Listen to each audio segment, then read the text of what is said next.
वो सभी एजेंडा हैं जिसमें हमारे शहर के सभी लोग बहुत परेशान हैं। नगर परिषद झज्जर में ये बताया गया सफाई की व्यवस्था की बद से बदतर हालत यहाँ पर है। कोई सफाई के लिए जो ट्रैक्टर लगाए गए हैं, ठेकेदार को बुलाया, हम इस बात से संतुष्ट नहीं हैं। हम लोग इस बात से संतुष्ट नहीं हैं जो यहाँ पर जवाब दिया गया। नगर परिषद झज्जर पूरी तरह से करप्शन का अड्डा बना हुआ है। इसमें जिम्मेवारी हमने फिक्स की है कि शहर में सफाई व्यवस्था के लिए कितने ट्रैक्टर, कितनी रेहड़ी, कितने कूड़ेदान और ये ठेका किसको दिया गया है। दूसरा, ये जो आवारा पशु इस समय पूरे शहर में घूम रहे हैं, साथ ही साथ में जो लंपी नामक बीमारी गाय में आ गई है, तो गौवंश जो है सड़कों पर जो आवारा घूम रहा है, अगर हो सकता है उनमें भी वो बीमारी हो, तो ये सुनिश्चित किया जाए कि क्षेत्र में जितनी भी गौशालाएं हैं उनमें वैक्सीनेशन हो। दूसरा, आवारा पशुओं के लिए एक एजेंडा था इसमें कि आवारा पशुओं के लिए टेंडर। हमने जानने का प्रयास किया कि कितने सांड पकड़ने के लिए गाय, कुत्ते, बिल्ली, बंदर, जिनकी वजह से बड़े बड़े हादसे होते हैं, उनके लिए टेंडर का कितना पैसा आपने दिया, किसको टेंडर दिया गया, कोई भी जवाब हमारे सामने निकलकर नहीं आया। अगली मीटिंग में हमने कहा है एजेंडा के साथ साथ जिसको ये ठेका और जितने अमाउंट का दिया गया है ये सुनिश्चित किया जाना चाहिए। तीसरा एजेंडा जो था शहर के पार्कों की व्यवस्था को लेकर था। एक झज्जर की विधायक होने के नाते मैं इससे कतई संतुष्ट नहीं हूँ। हमने बहुत सारे झज्जर के पार्क जो हैं सौंदर्यीकरण के लिए बनवाए थे। सभी पार्षदों ने इंक्लूडिंग चेयरमैन ने ये कहा, हमने सारे पार्कों में जब विजिट किया, बद से बदतर हालत है, ना उनकी सफाई हुई है, पानी भरा हुआ है, वो गंदगी का ढेर होकर बीमारी का घर बन गए हैं। आते तो लोग पार्कों में स्वास्थ्य लाभ के लिए हैं, वो बीमारी वहाँ से लेकर जाते हैं। एक सबसे बड़ा महत्वपूर्ण जो मुद्दा यहाँ पर आया, वो मुद्दा आया यहाँ पर जो स्ट्रीट लाइट्स है। हमने कहा है अगली मीटिंग में हमें आप ये सुनिश्चित करें, हमें ये बताएं कि कितनी टोटल झज्जर शहर के लिए कितने पोल, कितनी लाइट्स और कितनी लगी हैं, और ये कितनी हुडा डिपार्टमेंट की जिम्मेवारी है, कितनी पीडब्ल्यूडी की है और कितनी जो है वो म्यूनिसिपल कमेटी की है। ये रिस्पॉन्सिबिलिटी फिक्स होनी चाहिए। हमारा शहर गंदगी के ढेर के साथ साथ सीवरेज के जो नाले हैं वो बंद है, उसमें एक्शन पीडब्ल्यूडी, पब्लिक हेल्थ भी यहाँ पर आए हुए थे और म्यूनिसिपल कमेटी के ऑफिसर्स भी जो यहाँ पर मौजूद थे। ये डिमार्केशन की जानी चाहिए, कौन सा नाला पीडब्ल्यूडी का है, कौन सा पब्लिक हेल्थ का है और कौन सा जो है वो म्यूनिसिपल कमिश्नर का है, कमेटी का है। इसमें मैं रिस्पॉन्सिबल ठहराती हूँ जो डिस्ट्रिक्ट के म्यूनिसिपल कमिश्नर हैं, उनकी पूरी गलती है। यहाँ के जो ईओ हैं, एमई हैं, मैं कतई भी इनकी कार्रवाई से संतुष्ट नहीं हूँ। तो आज हमने चेयरमैन साहब को कहा है ये आपकी जिम्मेवारी है, पार्टीबाजी से उठकर जो चुने हुए नुमाइंदे हैं, मैं यहाँ की विधायक होने के नाते और सभी पार्षद और चेयरमैन, हम लोग मिलकर शहर के सौंदर्यीकरण के लिए यहाँ पर काम करें और सुनिश्चित करें। फॉगिंग की मशीन की बात आई, उसको नई खरीद रहे हैं, पुरानी का क्या हुआ, नई गाड़ी खरीद रहे हैं, पुरानी का क्या हुआ। यहाँ पर जो है इस तरह की डंपिंग ग्राउंड के लिए मैंने कई बार विधानसभा में प्रश्न उठाया है कि शहर का कूड़ा कहाँ डाला जाएगा, कभी अम्बेडकर चौक पे, कभी छाराचुंगी पे, कभी अग्रसेन चौक पे। और दूसरी बात, आपने अगर विधानसभा में सुना होगा, ये कहा गया कि ये म्यूनिसिपल कमेटी की रोड्स है, तो जो पीडब्ल्यूडी की रोड्स है उसकी जिम्मेवारी पीडब्ल्यूडी विभाग बनाएगा, जो कि हमें इंश्योर किया गया है। हमसे प्रायोरिटी लिस्ट मांगी गई है 25 करोड़ रुपए तक की सड़कों का, जो कि लिस्ट हमारे पास आ गई है, हम लोग भेजेंगे।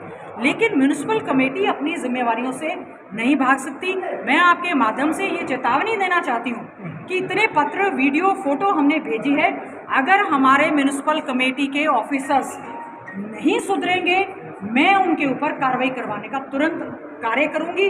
मैं मुख्यमंत्री जी से बात करूंगी, इनके मंत्री से मैंने बात की है, इनको हमारे जो मुद्दे तमाम आज जिन पर चर्चा हुई है उनका जवाब इनको हमें देना पड़ेगा। किसी भी जवाब देने में ये संतुष्ट नहीं थे। किसी भी जो हमारे पार्षद खड़े हैं, किसी के पास भी पहले से एजेंडा नहीं गया हुआ। और दूसरा, मैं चाहूँगी कि जो हमारी महिला पार्षद चुनकर आई हैं या जो वाइस चेयरमैन है, मैं उनका बहुत बहुत स्वागत करती हूँ, उनका अभिनंदन करती हूँ। महिला सशक्तिकरण की ओर ये बहुत अच्छा एक कदम है, लेकिन वो अपनी जिम्मेवारियों को स्वयं निर्वहन करते हुए मीटिंग में पूरी तैयारियों से आए। हम लोग मिलकर पूरे झज्जर शहर का विकास करने में सक्षम रहेंगे। कई सालों बाद आपने मीटिंग अटेंड की है, आपने देखा है मजबूरी वन से, आपने देखा कि हालात ठीक नहीं, इसलिए आपने अटेंड की हुई।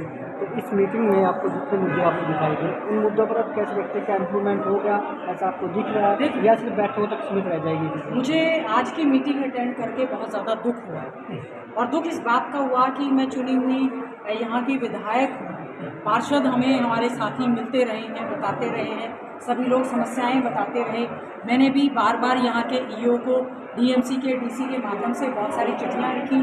शहर की मैंने धर्मशालाओं, चौपालों के लिए करोड़ों रुपए की ग्रांट जो हमें मिलनी चाहिए थी वो मैंने पत्र लिखा।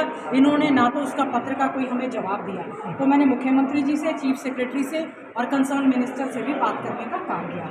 और आज बहुत सारी चीज़ों पर जो कि फालतू के खर्च की 50,000 का चूना लग रहा है जी, और जो यहाँ के अधिकारियों के रवैये से मैं बिल्कुल दुखी हूँ इस बात को लेकर कि हमारे शहर के साथ बहुत ज़्यादा एक अन्याय हो रहा है। वो लोग कतई भी रिस्पॉन्सिबल नहीं हैं। फाइनली हमने ये कहा है कि झज्जर शहर के विकास के लिए हम लोग सब मिलकर, क्योंकि चेयरमैन ने ये कहा कि आप मुझे ही एजेंडा नहीं दे रहे, वो कह रहे जी ये तो आज डिस्कस होगा। चेयरमैन से ऊपर कोई भी ऑफिसर, अधिकारी नहीं है। और आगे से हम सुनिश्चित करेंगे जो डिस्ट्रिक्ट म्यूनिसिपल कमिश्नर हैं वो मीटिंग मौजूद रहें। और मैंने आज उनको ये फ़ोन करके ये कहा है, इसमें पब्लिक इलेक्शन, ये जो इलेक्ट्रिसिटी डिपार्टमेंट और पीडब्ल्यूडी जो लोग हैं सभी मौजूद होने चाहिए, ताकि सब लोग मिलकर एक दूसरे पर जिम्मेवारी डालने की बजाय झज्जर शहर को अच्छे ढंग से हम इसका सौंदर्यीकरण कर पाएँ। मैं तो केवल एक कह सकती हूँ, आगे से ये मेरे लिए छोटी बड़ी मीटिंग का विषय नहीं है। जब हम मुद्दा विधानसभा में, अपनी बड़ी मीटिंग का विषय नहीं है, जब हम मुद्दा विधानसभा में अपने क्षेत्र के लिए उठाते हैं,